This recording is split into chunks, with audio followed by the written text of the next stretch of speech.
votre pasteur, Parisot Fresnel. Maintenant, nous abordons la deuxième partie concernant la problématique de pièces à conviction. Ce qu'il faut comprendre, c'est que tous les objets qui se trouvent lors de la commission du crime peuvent être appelés des objets constitutifs du crime. Ils ne sont pas encore considérés comme pièces à conviction. Cependant, ils sont des objets qui sont constitutifs du crime. Il revient à l'appréciation et à la détermination, à la qualification du juge d'instruction de qualifier un objet de pièce à conviction. Pour quelle raison? C'est parce que cet objet-là a rassuré le juge d'instruction. C'est parce que cet objet-là, d'après la compréhension du juge du crime, eh bien, a parlé au juge d'instruction et a fait comprendre au juge d'instruction qu'il pourrait l'aider de la reconstitution du crime. Et c'est là qu'on peut parler de pièces à conviction. On ne peut pas parler de pièces à conviction pas avant que le juge d'instruction se prononce sur l'objet. Et pièce à conviction ne veut rien dire que seulement un objet qui rassure, un objet qui dit, qui peut confirmer, un objet qui dit, je peux expliquer, un objet qui dit, eh bien, je suis un maillon qui peut vous permettre de pouvoir reconstituer la chaîne des événements. Voilà. Il n'y a pas grand-chose. Il y a un crime qui est fait dans un espace donné. Le juge de paix est intervenu pour faire le constat.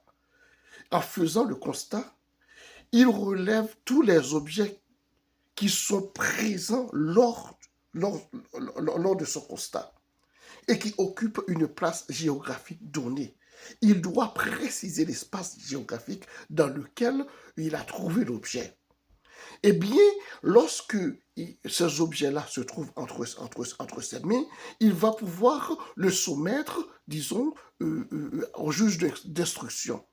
Et c'est le juge d'instruction qui va mener des enquêtes et qui va travailler de concert avec la DCPJ, la police judiciaire haïtienne, c'est la police spécialisée, et les deux vont pouvoir, dans leur action, déterminer si un objet pourrait être considéré comme une pièce à conviction ou pas. Mais en dehors de ça, on ne peut pas parler. C'est pas parce qu'un objet se trouve sur le lieu de crime, qui fait partie des éléments constitutifs physiques du crime, qu'on peut parler de pièce à conviction. Mais non, c'est à la détermination du juge d'instruction qui va pouvoir déterminer si cet objet-là fait partie de pièce à conviction. Nous allons pouvoir, disons, parler d'une autre problématique qui avait été soulevée.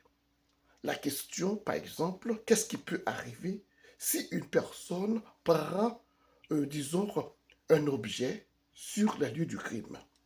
Premièrement, la loi dit, une personne qui se présente sur un lieu du crime et qui prend un objet, si la personne le prend pour ses affaires, pour son bien personnel, pour ses affaires personnelles, on parle de voleur, de pilleur. Une personne qui a pillé la scène de crime.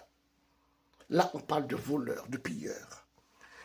La deuxième considération à faire, si cette personne-là prend un objet, en sachant pertinemment le rôle que joue cet objet-là, pour pouvoir soit l'utiliser à d'autres fins, soit le vendre, ou je ne sais pas faire quoi que ce soit avec, eh bien, ce qu'il faut comprendre, à partir de ce moment-là, on parle de receleur, de recel.